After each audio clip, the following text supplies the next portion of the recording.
Welcome back mga sir, this is 59TV nga pala. Ngayon mga sir ay andito tayo sa harap ng aking mounting solar setup. Ito po ay isang 1 kilowatt 12 volt system. Yan, meron po tayong SNADI inverter at solar charge controller na 40 ampere.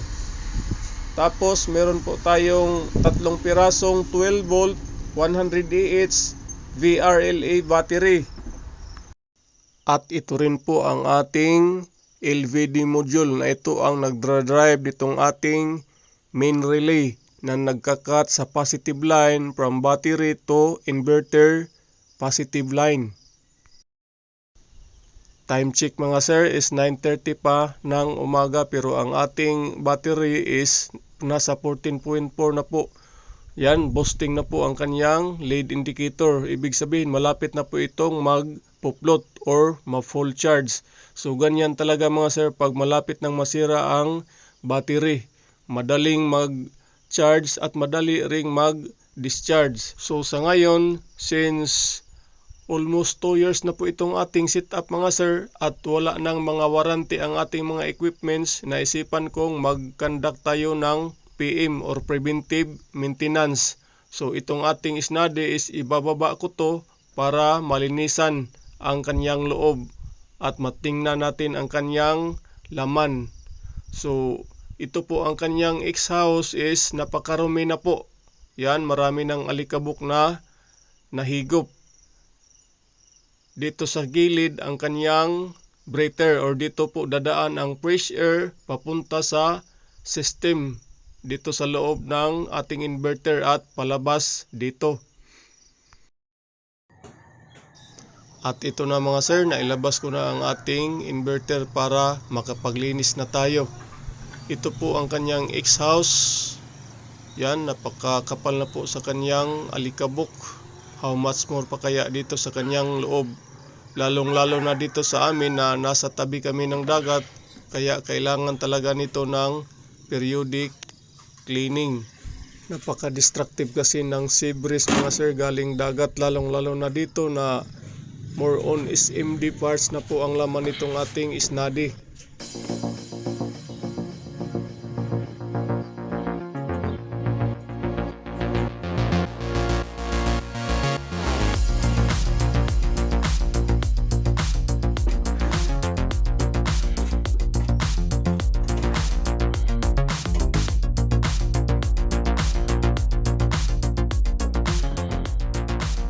At ito na po mga sir, ito na ang kanyang laman. Yan, dami na pong dumi or alikabok.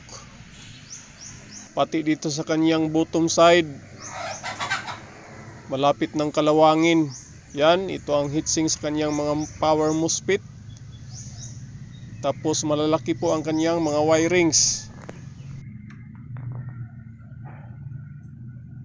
Ito namang maliit na Pirite transformer mga sir, yang binilugan ko, ito po yung sa AC charger papunta sa ating battery pag ginamit natin ang built-in charger sa ating SNADI. At ito namang maliit na board na nakatayo na may mga IC yang naka-arrow, ito namang tinatawag na PWM or pulse width modulation.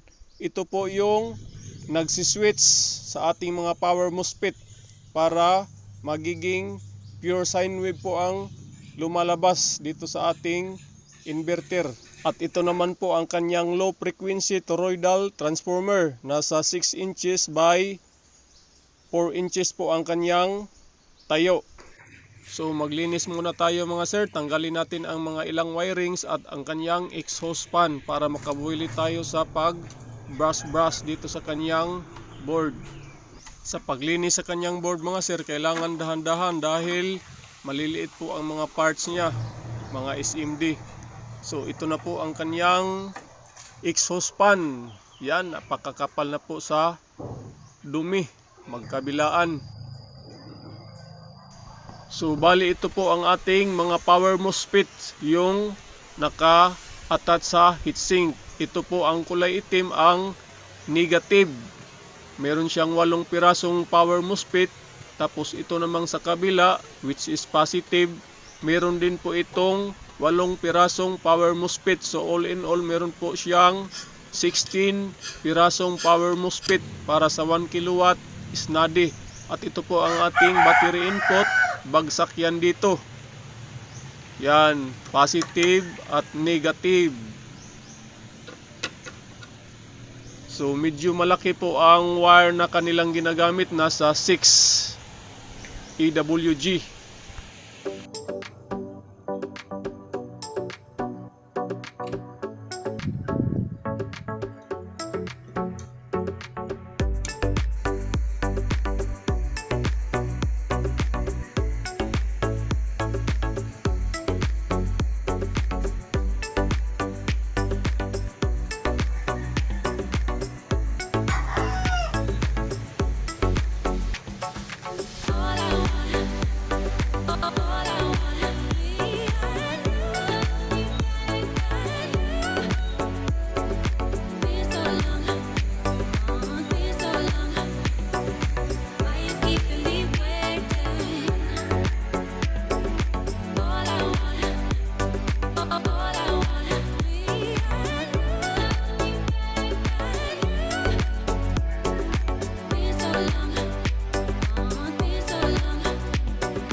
Welcome back mga sir. Ito na, naibalik ko na ang ating inverter dito sa ating board.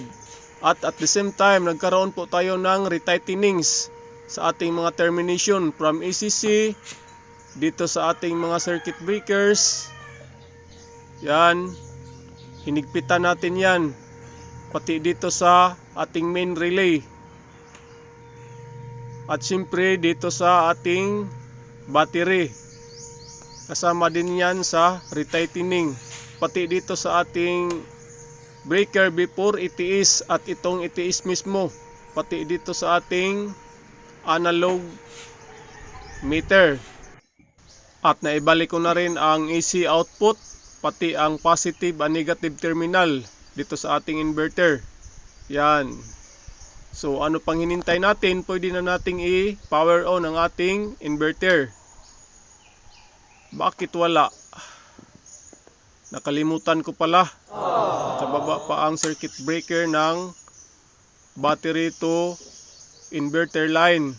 Again, power on. Yan. At nag-transfer na po ang ating ETS from DU at dito sa ating inverter. So ngayon, yan na po ang ating battery, full charge na po, nasa 100%. Tapos itong sa ECE natin, hindi ko ito ginamit kaya wala po siyang voltahe na nag-display. Dito 220 po ang kanyang output. At dito naman sa ating solar charge controller, yan, naka-float na po siya.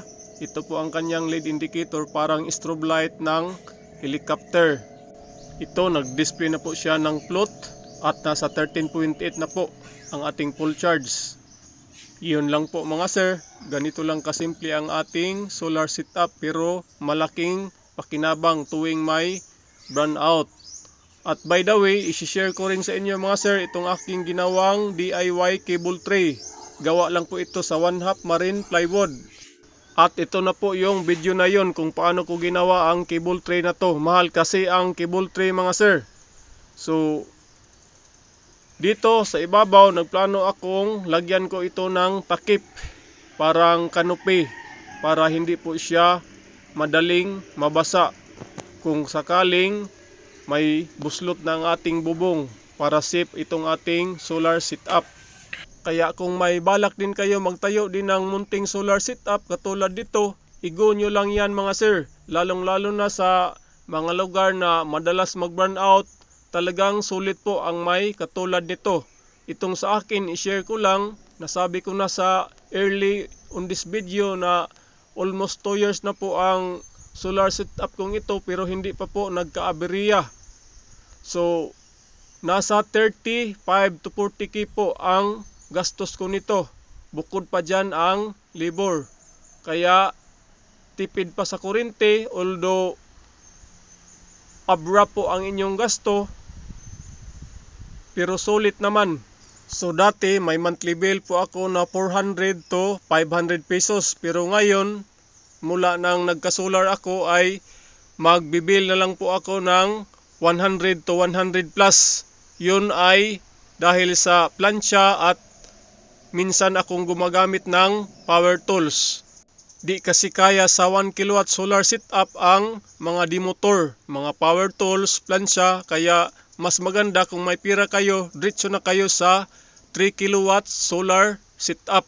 So, yun na mga sir, ang kabuuan sa ating content ngayon. Sana may napulot kayong ideya or kaalaman sa na-share kong video ngayon. Maraming salamat. This has been your 59 TV.